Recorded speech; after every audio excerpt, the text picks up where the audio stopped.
Monsieur, ce n'est pas votre faute si vous êtes né là où vous êtes né, mais c'est votre faute si vous mourrez dans la condition dans laquelle vous êtes né. Recevez la grâce de vous rebeller. Recevez la grâce de combattre contre tous ces défis. La Bible dit que dès le jour de Jean-Baptiste, le royaume de Dieu subit la violence. Dans Osée chapitre 9 verset 7, la Bible dit que l'homme spirituel est fou. L'homme spirituel est fou. Rebellez-vous contre les règles limitantes de la vie. Rebellez-vous contre le péché et le mal. Tout le monde se prosternait devant l'image de Nebuchadnezzar. Quand la musique retentissait, ils se prosternaient. Même leurs frères juifs. Mais il y en avait 3 parmi eux qui ont dit, « Non, nous ne nous prosternerons pas. » Le roi les fit appeler et dit, « Pourquoi avez-vous refusé de vous prosterner? Ne savez-vous pas que j'ai le pouvoir de vous brûler? Ô roi, vis éternellement. » Ils répondirent, « Nous avons un Dieu qui peut nous délivrer. Et même s'il ne nous délivre pas, nous ne nous prosternerons pas. » Je veux que quelqu'un devienne un peu un homme spirituel follement déterminé. J'écoutais Johnson Suleiman, lorsqu'il a été appelé à l'hôpital. L'un de ses pasteurs était à l'agonie, au point de la mort, et il s'est précipité à l'hôpital pour trouver cet homme littéralement en train d'abandonner. Et son pasteur lui a dit, « S'il te plaît, mon apôtre, prends soin de ma femme. Prends soin de mes enfants. Prends soin de mon Église. Je te confie tout. » Et l'apôtre lui a répondu, « Non. Je ne prends aucune femme. Je ne prends aucun de tes enfants. Même ton Église reste ton Église. Je vais seulement aller dans ton Église dimanche et nous réglerons cette affaire. Mais toi, tu rentreras dans ta maison. Je me tiens ici et je réprimande cette déclaration que tu es en train de faire. Cette déclaration selon laquelle tu as déjà conclu que tu vas mourir ici, je l'annule. » Il se tint là et réfuta tout ce que cet homme disait. Ensuite, il alla vers Dieu et dit, « Père, quel est le problème? » Et Dieu lui répondit, « Cela vient de l'Église. Va là-bas dimanche matin très tôt. Il y a 7 membres dans son Église qui sont responsables de l'empoisonnement. » C'est ainsi qu'il arriva à l'Église très tôt le matin. Et lorsqu'il entra dans l'Église, ils furent choqués de voir l'apôtre entrer. Pendant qu'il entrait, il faisait une action prophétique. Que faisait-il? Il ognait toutes les entrées, tous les encadrements de portes. Je dis, « Ah, apôtre, que faites-vous » Il répondit, « Ne t'inquiète pas, laisse-moi finir. » D'abord, il ognit toutes les portes. Puis il monta en chair, prit le micro et dit, « Je ne suis pas venu prêcher. Je suis simplement venu annoncer qu'il y a 7 personnes ici qui sont responsables de la condition de votre pasteur, qui est couché à l'hôpital entre la vie et la mort. Je viens d'oindre tous les poteaux de porte, afin que ces 7 personnes, lorsqu'elles franchiront ces portes, meurent, vous 7, à moins que vous ne confessiez maintenant. Si vous ne sortez pas maintenant pour confesser, vous êtes finis. Je vais déposer le micro et partir. » Après avoir fait cette déclaration, il resta debout. « Monsieur, si vous ne portez pas un certain niveau de sainte folie, si vous ne vous levez pas, si vous acceptez simplement les choses telles qu'elles sont, non, non, non, non, non. » 4 hommes sortirent, et ces 4 hommes étaient ses pasteurs associés directs. Les 4 sortirent. Il resta 3 personnes. Il dit, « D'accord, Père. » Ces 3-là, comme je l'ai dit, lorsqu'elles franchirent la porte, cela les tua. Il prit sa Bible et alla dans son église pour prêcher. Il les laissa. Le culte se termina ce jour-là. Tout le monde rentra chez soi, sauf 3 personnes qui refusèrent de partir. La bénédiction finale fut donnée, les huissiers avaient nettoyé la salle, et ces 3 personnes étaient des femmes. Les 4 autres étaient des hommes. Elles refusèrent de partir. « Madame, non, nous voulons prier. Nous restons. Nous sommes ici pour la prière. » « Madame, il n'y a rien comme une prière aujourd'hui. Vous devez partir. » Ils appelèrent l'homme, ils appelèrent l'apôtre. « Apôtre, il en reste 3. Elles refusent de partir. » Il répondit, « Ce sont ces 3 personnes. Alors forcez-les à sortir. » Ils les traînèrent dehors. Venez voir comment des femmes peuvent porter sur elles tout le mal qui vous entoure. Ne crierez-vous pas, non, non, non, oui, oui, oui, oui. Lorsque je suis arrivé nouvellement au Nigeria, on m'a parlé et on m'a montré l'une de mes tantes. On m'a dit que dans cette ville de Calabar, elle est l'une des principautés dans le monde de la sorcellerie, et aussi dans notre famille. On m'a dit, tu viens d'une famille très puissante dans cette ville de Calabar, où la sorcellerie est extrêmement forte, et les gens ne durent pas dans ta famille. Si tu atteins 40 ans, c'est déjà un exploit, parce qu'il te tue à cause de la sorcellerie. Mais cette tante-là, elle, ne meurt pas. C'est elle qui les tue, et elle vieillit chaque jour, et personne ne peut l'atteindre. J'ai entendu tellement d'histoires. Je venais du Royaume-Uni. Je n'étais pas ici avant. Je ne croyais pas trop à toutes ces prières pour tuer ses ennemis. Mais pour ce cas précis, je me suis dit, laisse-moi tester. Laisse-moi vérifier si cette tante est vraiment ce qu'ils disent. J'ai alors téléchargé toutes les prières liées aux prières de David. David a prié des prières terribles.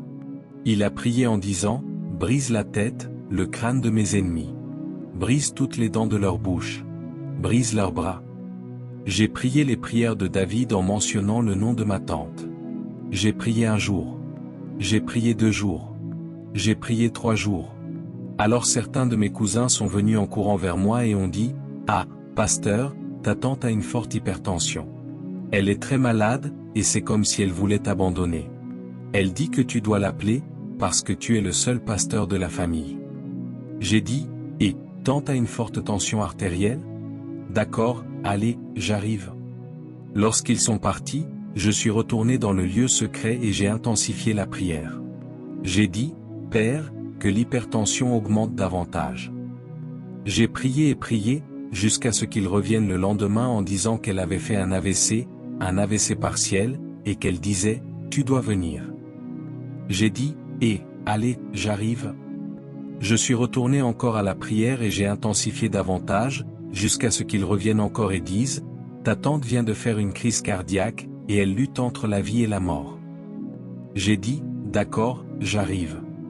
C'est à ce moment-là que je suis arrivé. Quand je suis arrivé, ma tante a dit, ah, alors mon fils, tu veux me tuer? J'ai répondu, oui, tante, je suis venu pour te tuer. J'ai le pouvoir de tuer et j'ai le pouvoir de donner la vie. Alors ouvre ta bouche et confesse qui tu es, ce que tu as fait, ce que tu faisais. C'est alors que ma tante a commencé à confesser. Elle est même allée dans la chambre et a sorti beaucoup de fétiches de sous le lit. Nous les avons brûlés et détruits. Après cela, j'ai dit, tante, tu as bien fait de confesser, mais je veux t'annoncer qu'à minuit ce soir, tu mourras. La seule chose que tu puisses faire, c'est te repentir et te réconcilier avec Dieu.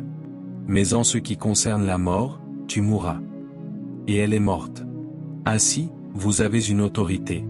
Si vous n'êtes pas radical, si votre christianisme n'est pas du genre qui peut combattre. Est-ce que je communique ici dans cette assemblée? Oh mon Dieu! Oh mon Dieu! Oh mon Dieu! Et ainsi, Élisabeth dit, non. Alors quel était le combat? C'était un combat autour d'un nom.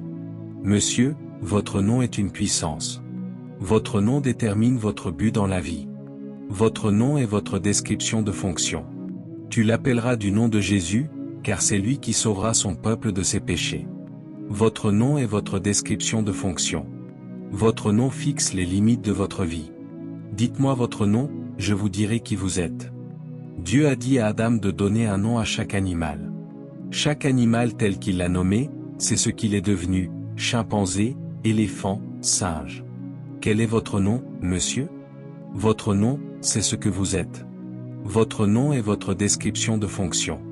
Lorsque Dieu m'a appelé, il m'a appelé par mon nom. Il m'a dit, ton nom est Théodore, ce qui signifie don de Dieu. Tu seras un don de Dieu pour ta génération. Ton nom est Basi. Mon deuxième nom est Bassi, qui est une altération de Abasi, qui signifie Dieu. Et Dieu m'a dit, comme Moïse était un Dieu pour Pharaon, tu seras un Dieu dans la ville de Calabar pour les principautés et les puissances. Ton nom est Ephiong, qui est une altération d'un mot qui signifie lune, et le travail de la lune est de briller dans les ténèbres. Et Dieu a dit, c'est pourquoi je t'ai pris de l'Europe pour l'Afrique. Brille dans les ténèbres, monsieur. Votre nom est votre description de fonction. Votre nom est une prophétie sur votre vie. Dites-moi vos 3 noms, je vous dirai qui vous êtes, ce que vous allez devenir et ce que vous allez accomplir. Vous ne serez jamais plus grand que votre nom. Il y a une femme dans le livre de la Genèse chapitre 38. Son nom est Tamar.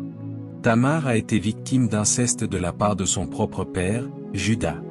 Puis, dans 2 Samuel chapitre 13, vous voyez une autre jeune fille appelée Tamar. Elle aussi est devenue victime d'inceste de la part de son frère Amnon. Tamar.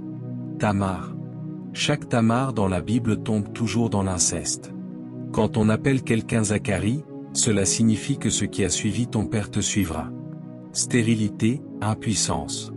Et la mère a dit, non. Monsieur, on ne plaisante pas avec son nom.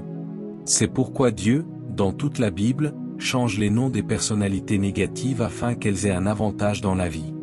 C'était une bataille autour du nom, et la mère Élisabeth a dit, non. Son nom ne sera pas Zacharie. Son nom sera Jean, grâce de Dieu. Alléluia. Alléluia. C'était aussi une bataille autour des coutumes, de la culture et de la tradition. Il disait, dans notre famille, selon la loi des Juifs, on doit porter le nom de son père. C'est notre tradition. C'est notre culture. Et Élisabeth a dit, non. Mon enfant ne sera pas nommé selon la tradition et la culture. Mon enfant sera nommé selon l'ordre spirituel. Nous avons eu une rencontre avec un archange, et il y a eu une parole de Dieu venant du trône de Dieu disant que son nom est Jean. Nous ne sommes donc pas intéressés par la culture. Ce qui vient d'en haut est au-dessus de toute chose. Criez un plus grand Alléluia. Alléluia. Matthieu chapitre 15 verset 6, ainsi avez-vous rendu sans effet le commandement de Dieu à cause de votre tradition. C'est la tradition que Laban a utilisée pour transformer Jacob en polygame. La tradition. La tradition. Laban. Jacob voulait épouser Rachel, mais Laban a tout changé. Premièrement, la Bible dit qu'il rassembla tous les hommes du pays et leur donna un festin, puis il fit le mariage de nuit. Il utilisa donc la puissance de la nourriture, la puissance de la nuit et les hommes du pays pour établir une culture ancienne et écrite qui disait que l'aîné ne peut pas être marié après la cadette, que l'aîné doit être marié en premier. C'était leur culture. Ainsi, il amena Léa et la plaça dans le lit pendant la nuit, la puissance de la nuit. Et au réveil, il découvrit qu'il avait Léa pour épouse. Il dit alors, d'accord, prends maintenant Rachel, mais tu travailleras encore 7 autres années. Ensuite, en plus de Rachel, il prit Zilpa comme servante et Bila comme servante pour Léa. Ainsi, il se retrouva avec 4 femmes presque du jour au lendemain à cause de la culture. La tradition l'a rendu polygame. Monsieur, si vous suivez la culture de votre père, si vous suivez ce modèle, monsieur, vous feriez mieux de chercher à comprendre ce que votre père traverse. Ne regardez pas simplement votre père de haut, car votre père aussi est en train de livrer un combat. Le combat que votre père n'a pas pu gagner, vous devez le gagner. Vous devez tenir ferme et dire, non. Je connais un homme qui venait d'une famille de polygamie. Tous, en fait, personne n'avait jamais épousé une seule femme. Son père avait épousé 3 femmes. Son grand-père en avait épousé 7. Tous ses frères ont épousé 2, 3, 4. Et lui a dit, je suis né de nouveau. Je ne suivrai pas ce modèle. Il l'a dit de sa bouche, mais il ne l'a pas combattu. Monsieur, si vous ne combattez pas cette chose, si vous ne vous levez pas, vous serez surpris de voir le même esprit à l'œuvre dans votre vie. Que Dieu nous en préserve. Mais c'est la vérité. Savez-vous ce qui s'est passé? Il s'est tenu sur sa grâce en disant, je n'épouserai pas une autre femme, mais il n'a pas combattu, il n'a pas fait la guerre contre cela, il n'est pas devenu un saint rebelle pour lutter. Et lorsqu'il a atteint l'âge de 40 ans, sa femme a été frappée par un cancer de stade 4, et elle est morte. Il a donc dû épouser une seconde femme. C'est alors qu'il a réalisé, ah, donc cette chose m'a finalement rattrapé. Je prie pour quelqu'un aujourd'hui. Toute puissance qui combat dans votre famille, recevez la grâce pour que cette porte lui soit fermée. Amen. Votre silence est votre consentement.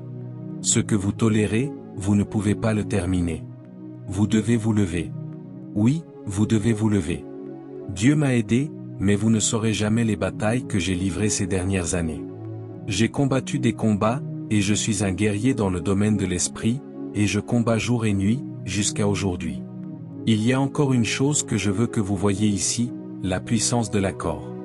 Regardez. Ils ont demandé à maman, quel est son nom? Maman a dit, son nom est Jean. Et les gens ont dit, non. Ils n'étaient pas d'accord avec elle. Ils ont dit, d'accord, nous n'allons pas t'écouter, maman. Allons vers papa et voyons ce que papa a à dire. Et papa leur fit signe d'apporter une tablette pour écrire. Lorsqu'ils l'apportèrent, il écrivit, son nom est Jean. Monsieur, savez-vous qu'au moment où cet accord s'est produit dans le monde spirituel, au moment où il écrivit, son nom est Jean, sa bouche fut déliée? Car, frères, l'accord brise les puissances de l'enfer. L'accord met en pièces les principautés et les puissances. Au moment où il y eut un accord familial et conjugal, Amen. Et la Bible dit que non seulement sa langue fut déliée, mais que la puissance de Dieu vint sur lui. Il commença à prophétiser et à déclarer qui cet enfant allait devenir. Monsieur, lorsqu'il y a l'accord dans une maison, il y a la gloire de Dieu. Il y a le feu du Saint-Esprit. Les forteresses traditionnelles générationnelles furent brisées par la puissance de l'accord. Je veux vous dire ceci, le couple qui prie ensemble prospère ensemble, réussit ensemble, gagne ensemble et demeure ensemble. Recevez la grâce d'être dans l'accord. La Bible dit que tout ce que deux d'entre vous s'accorderont à demander, que ce soit sur la terre ou dans les cieux, cela est réglé.